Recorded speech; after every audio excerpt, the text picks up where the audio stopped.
প্রাথমিক স্কুল শিক্ষিকা ও ছাত্রীদের নিয়ে কুরুচিকর মন্তব্য পশ্চিমবঙ্গ তৃণমূল প্রাথমিক শিক্ষক সমিতির জেলা সভাপতি রাজনারায়ণ গোস্বামীর বিরুদ্ধে শনিবার এমনই এক অডিও ভাইরাল হয়েছে সোশ্যাল মিডিয়ায়। যদিও সেই ভাইরাল হওয়া অডিওর সত্যতা যাচাই করেনি কুলিক নিউজ। শনিবার সেই অডিও ভাইরাল হতেই চাঞ্চল্য ছড়িয়েছে জেলার রাজনীতিতে। যদিও ভাইরাল হওয়া অডিও তার নয় বলেই অভিযোগ অস্বীকার করেছেন রাজনারায়ণ গোস্বামী। আর্টিফিশিয়াল ইন্টেলিজেন্স বা কৃত্রিম বুদ্ধিমত্তার সাহায্যে এই অডিও তৈরি করা হয়েছে। এদিকে বিষয়টি নজরে আসতেই এ নিয়ে শনিবার বিকেলে বালুরঘাটে সাইবার ক্রাইম থানার দ্বারস্থ হলেন রাজনারায়ণ গোস্বামী, করলেন লিখিত অভিযোগ। পাশাপাশি পুরো বিষয়টি জেলা ও রাজ্য নেতৃত্বকেও জানিয়েছেন তিনি। তাকে বদনাম করতেই দলের কেউ এমনটা করেছে বলেই অভিযোগ। এদিকে বিষয়টি সামনে আসতেই বিরোধীরা সরব হয়েছেন। তৃণমূল মানেই এমন, এদের কাছ থেকে এর থেকে বেশি আশা করা মুশকিল বলেই বিজেপির দাবি। একজন তৃণমূল নেতার মুখে মহিলাদের নিয়ে এমন কুরুচিকর মন্তব্যের প্রতিবাদ জানিয়েছেন তারা। অভিযোগ পেলে পুরো ঘটনা খতিয়ে দেখার আশ্বাস পুলিশ প্রশাসনের।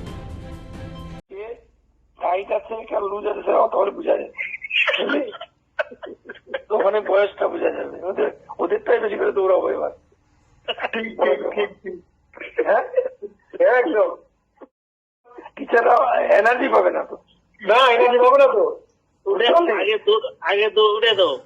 প্রথম দিন ট্রায়াল করাবো, তাহলে ফাইনাল হবে, তাহলে 2 দিন বুঝলে তো, একদিনে হবে না। হ্যাঁ কিছু মাল দিতে গেলে কিছু আবার মনোরঞ্জন দিতে হবে তো মানুষকে। হ্যাঁ মনোরঞ্জন দিতে হবে, মনোরঞ্জন না দিলে হবে না। কি ঠিক কিনা? একদম ঠিক, দরকার আছে। এবার পারলে এবার দর্শকদেরকেও দৌড়াই দেবো, মহিলা দর্শকদের যারা চলে আসতে ওদেরকেও দেবো একটা করে প্রাইজ ভাই। হ্যাঁ ঠিক আছে, গার্জিয়ানের নাম দেখো, তাহলে ওরা আনন্দ পাবে খেলাতে। ঠিক একদম ঠিক। ওকে, ওদেরও দৌড় দেখতে হবে, ওদের আরো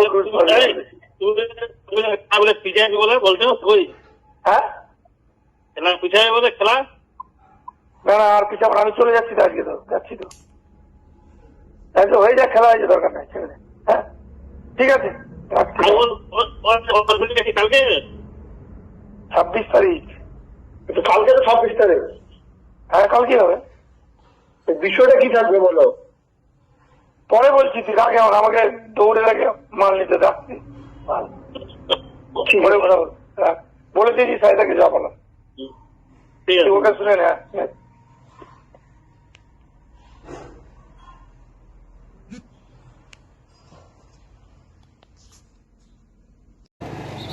অডিওটা আমি শুনলাম, যদিও এখন তার মনে হচ্ছে তারই গলার স্বর ওটা। ঘটনাটা হচ্ছে, যা কথোপকথন শুনে বুঝলাম যে কোনো আরেক শিক্ষকের সঙ্গে তার কথোপকথন হচ্ছে, এবং সেটা ইয়ার্কির ছলে হচ্ছে শুনলাম। যাই হোক, ইয়ার্কির ছলে হোক যাই হোক, আমরা শিক্ষক সমাজ এবং শিক্ষক সমাজের প্রতিনিধিত্ব করি এবং নেতৃত্ব দিই। আমাদেরকে অবশ্যই শালীনতা রেখেই সব কিছু কথাবার্তা বলা উচিত, তাছাড়া আমাদের সমাজের কাছে বার্তাটা খারাপ যাবে। এবং যে কথাবার্তাগুলো হলো অবশ্যই বলা উচিত। শাসক সংগঠনের একজন জেলা সভাপতি, মহিলাদের নিয়ে তার এই ধরনের মনোভাব, নট অনলি শাসক সমাজ, তো অবশ্যই তাদের তো দায়িত্ব অনেক বেশি। আমরা বিরোধী সংগঠন, কিন্তু শিক্ষক হিসাবে এইসব মহিলাদের নিয়ে কুরুচিকর মন্তব্য করা উচিত না। যেখানে আমাদের রাজ্যের মুখ্যমন্ত্রী মহিলাদের নিরাপত্তার জন্য আমাদেরকে ভাবা উচিত সবসময়। এটা সোশ্যাল মিডিয়ায় একটি অডিও আমাদের কাছে এসে পৌঁছেছে।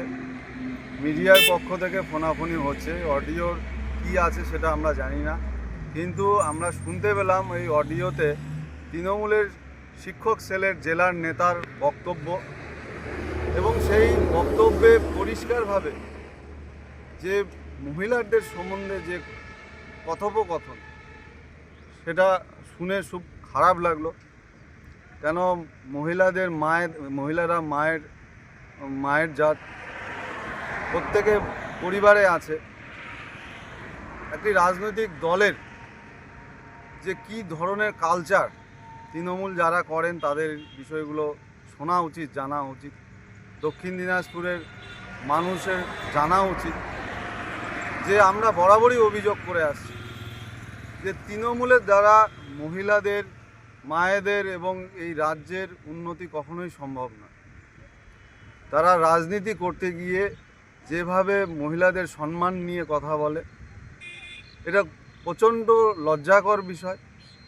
আপনারা যারা এখনও তৃণমূল করে লাফালাফি করেন, তাদের এই বক্তব্যগুলো শোনা উচিত, জানা উচিত। এবং সর্বোপরি যে তৃণমূলের এই ধরনের লোকেরাই সম্পদ। আমরা শেখ শাহজাহানের কথা শুনেছি, আমরা অনুব্রত মণ্ডলের কথা শুনেছি। তো এ থেকে শিক্ষা নেওয়া উচিত এবং সিদ্ধান্ত নেওয়া উচিত যে আগামী 26 সালে এই দক্ষিণ দিনাজপুর এবং পশ্চিমবঙ্গ থেকে তৃণমূলকে না দূরে সরালে তাহলে বাড়ির মহিলারা, বাড়ির বাচ্চারা কেউ আগামী দিনে সুরক্ষিত থাকবে না। ধন্যবাদ। এই বিষয়টায় বলবার কিছুই নেই, কারণ গোটা রাজ্যে যেখানে মহিলাদের কোনো নিরাপত্তা নেই বা মহিলাদের কোনো আজকে সুরক্ষা নেই, সেখানে একজন তৃণমূলের নেতা একজন মহিলাকে যে সম্মান করবে এটা ভাবাই যায় না। কারণ এই দলটার কোনো সুশাসন নেই। আর আজকে যিনি আলোচনা করেছেন উনি একজন শিক্ষক সেলের উনি একজন ভালো পদে আছেন, আবার যার সাথে বলছেন উনি একজন ভালো পুরস্কার প্রাপ্ত। তাহলে তাদের মুখে যদি এইসব ভাষা হয়, তারা কি তাহলে শিক্ষকতা করছে? বা শিক্ষক কারা? যারা দেশ গড়ার কারিগরকে তৈরি করে। আর সেই শিক্ষকদের মুখেই যদি মহিলাদের সম্বন্ধে এইরকম বাজে মন্তব্য হয়, তাহলে এই দলটার কি অবস্থা বুঝতেই পারছেন। এইসব আজে বাজে লোক তৃণমূলে এসেই তৃণমূলটা শেষ হয়ে গেছে। একটা যেটা আওয়াজ অনেকটা আপনার কণ্ঠস্বর বা সকলেই বলছে সেটা আপনার কণ্ঠস্বর, সেখানে মহিলাদের নিয়ে কুরুচিকর মন্তব্য শোনা যাচ্ছে। কি বিষয়টা, আদৌ কি ঘটনা ঘটেছে যদি একটু বলেন। সবথেকে দাদা বলি একটা কথা, যেহেতু আমি দ্বিতীয়বার আবার জেলা সভাপতি হয়েছি, অনেকেরই হয়তো পছন্দ নাও হতে পারে, সেহেতু আমি দীর্ঘ 9 দিন ধরে আমি কলকাতায় ছিলাম। মেডিকাতে আমার মিসেসের ট্রিটমেন্ট চলছে, আমি কালকেই ফিরেছি কলকাতা থেকে। এটা কবে হয়েছে জানি না, তবে আজকে খেলার মাঠে গিয়ে আমাকে আপনারা পত্রকার করছে আমাকে, এবং আমাকেও হোয়াটসঅ্যাপে পাঠিয়েছে। এটা আদৌ আমার কণ্ঠস্বর নয়। এখন এআই অ্যাপে যে কোনো কণ্ঠস্বর ভাইরাল করে অন্যভাবে বিভ্রান্তিকর এবং কুরুচিকর, এর থেকেও বিভ্রান্তিকর মন্তব্য করে সেটা ভাইরাল করতেই পারে কারা। তো আমি মনে করি যেটাকে এটা হীন মানসিকতার মস্তিষ্ক যাদের, তারা এরকম করবে একটা। এটা ভিডিও নয়, এটা অডিও যে কোনো সময় করা যায়। আমি বলছি এটা আমাকে বদনাম করার সারেআম, এটা একটা চক্রান্ত। সেটা কে করেছে, কারা করেছে জানি না, তবে লেখা হচ্ছে ওখানে ব্যাড পলিটিক্স। তাহলে এটা আমরা বুঝতে পারছেন যে ব্যাড পলিটিক্স মানেই হচ্ছে একজন পলিটিশিয়ানকে কিভাবে বদনাম করা যায়, তারই একটা চক্রান্ত ছাড়া কিছুই নয়। এটা নিয়ে কি আপনি আইনের দ্বারস্থ হচ্ছেন? হ্যাঁ, আমি অলরেডি সাইবার ক্রাইমে একটা কমপ্লেন দিচ্ছি আজকেই, যে এটা নিয়ে ওরা ইমিডিয়েট এটাকে বন্ধ করার করো, না হয় আইনের দ্বারস্থ নিশ্চয়ই আমি হবো। এটা মান সম্মানের ব্যাপার। এটা মানে কি মনে করছে, মানে দলেরই কেউ যারা পছন্দ করেনি তারা এরকম ঘটনা ঘটাতে পারে? একটা জিনিস কি আমরা বলি, আপনারা দেখছেন কয়েকদিন আগেই আমাদেরই দলেরই কাউন্সিলর বালুরঘাটে যেটা ঘটনা ঘটেছে, দেখেছেন আপনারা, যে দলেরই কাউন্সিলর, দলেরই কিছু লোক যেটা বিভ্রান্তি করে অনাস্থা নিয়ে এসছেন আর কি। এটা দলের মোটেই কাম্য নয়। দলটাকে তাহলে কোন জায়গায় নিয়ে যাচ্ছে কেউ বা কারা, সেরকমই আমাদের হয়তো হতেও পারে, নাও হতে পারে, কিন্তু যেখানে লেখা আছে ব্যাড পলিটিক্স, সেখানে সেটা তো বোঝা যাচ্ছে না। সেটা এখন এটা তদন্ত সাপেক্ষ। উদ্দেশ্য প্রণোদিতভাবে আপনি করছেন, মনে করছেন? এটা তো যারা সবাই জানে, আমাকে সবাই চেনে, যেহেতু আমি একজন ডিফেন্সের লোক, আমি একটা সৎ মানুষ বলেই আমাকে সবাই চেনে।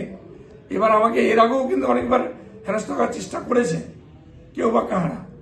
তো যেহেতু আমি সৎভাবে চলার চেষ্টা করি, এটা খেলাটা দেখেছি গতবারের, আপনারা দেখেছেন যে আমাদের এই জেলাতে বিশেষ করে আমাদের যে ডিপিএসসিটা চলছে, সে ট্রান্সফার হোক কিংবা প্রমোশন হোক কিংবা যে কোনো একটা সিসিএল নেওয়া নিয়ে হোক, এর আগে আমি প্রতিবাদ করেছিলাম যে 6 জন যে শিক্ষক ওখানে আছে দীর্ঘ 6 বছর ধরে, কেউ আছে 15 বছর ধরে, তো সেই তাদেরকে আমি বলেছিলাম, চিঠি দিয়েছিলাম এদেরকে, এরা আপনার শিক্ষক, এদেরকে 2 বছরের বেশি কাউকে এখানে রাখা উচিত নয়।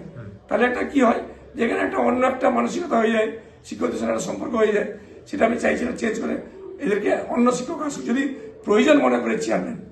আজ অবধি সেটা কিন্তু হয়নি, আবার রিমাইন্ডার দিয়েছি, এখনো সেই শিক্ষকগুলো কিন্তু ফিরে স্কুলে যায়নি। কোথাও কি মনে করছেন আপনার এই চক্রান্ত আপনার বিরুদ্ধে দলেরই কেউ রয়েছে? বললাম তো হতেই পারে, সম্ভাবনাটা বেশিরভাগ হতে পারে যে ইনারাই করতে পারে এটা। কন্ট্রাক্ট তো দেখুন আপনাদের হিসাবে আপনি যে অংশের শিক্ষকদের আপনার দীর্ঘদিন ধরে ডিপিএসসিতে রয়েছে, আমরা মাঠে গিয়েও দেখতে পেলাম সেই অংশের শিক্ষকরা এই অডিও ভাইরাল নিয়ে আনন্দিত বেশ। এটা তো স্বাভাবিক। আমি তো বলছি এটা আপনাদের যে দীর্ঘদিন ধরে আপনারা সবাই জানেন এই ডিপিএসসিটাকে আপনারা বলেছেন একটা ট্রান্সফার করতে গেলে সেখানে কিংবা একটা পেনশন নিয়ে বিভিন্ন ধরনের মন্তব্য হচ্ছে ওখানে। তা আমি বলেছিলাম যে কোনো জায়গায় একটা সততা নিয়ে আসার জন্য যে 2 বছরের বেশি যদি দরকার থাকে আফটার চেঞ্জ হবে, তারা স্কুলে যাবে, আবার অন্য শিক্ষক আসবে।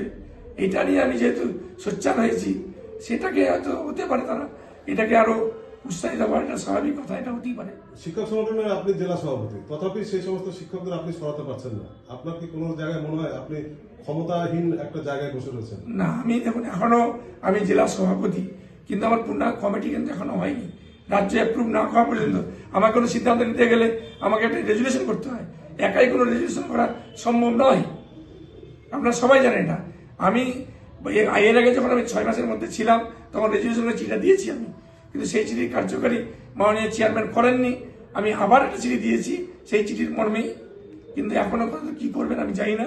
তবে আপনারা সবাই আছেন যে ওইখানে কতটা সততা আছে কি নাই সেটা মাননীয় চেয়ারম্যান সেটা কথা বলবেন। সেটা আপনার নাম আর আমার নাম রাজনারায়ণ গোস্বামী, WPTT এর জেলা সভাপতি দক্ষিণ দিনাজপুর। বালুরঘাট থেকে মান্টি সিং এর রিপোর্ট, কুলিক নিউজ।